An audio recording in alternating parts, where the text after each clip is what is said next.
অবশেষে আর্জেন্টিনা দলে ফিরলেন পাওলো দিবালা। দক্ষিণ আমেরিকার বিশ্বকাপ বাছাইয়ের ম্যাচে লিওনেল স্কালোনির স্কোয়াডে যুক্ত করা হয়েছেন এস রোমার ফুটবলার পাওলো দিবালা।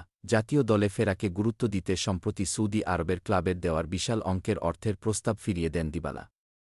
বিশ্বকাপ বাছাইয়ে আগামী 2 ম্যাচের জন্য শেষ মুহূর্তে আর্জেন্টিনা দলে ডাক পেলেন পাওলো দিবালা। চিলি ও কলম্বিয়ার বিপক্ষে ম্যাচের আগে লিওনেল স্কালোনির দলের সঙ্গে যোগ দিবেন তারকা এই ফরোয়ার্ড।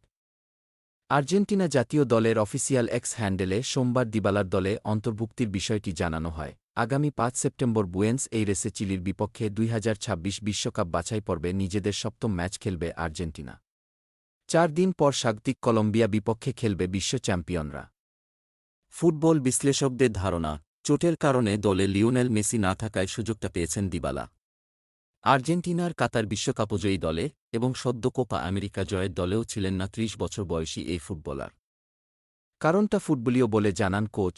গত 19 অগাস্ট মেসিকে ছাড়া আর্জেন্টিনার বিশ্বকাপ বাছাইয়ের দল ঘোষণা করেন স্কালোনি। 28 সদস্যের এই দলে নতুন মুখ ভালেন্তিন কাস্তেয়ানোস ও মাতিয়াস সুলে।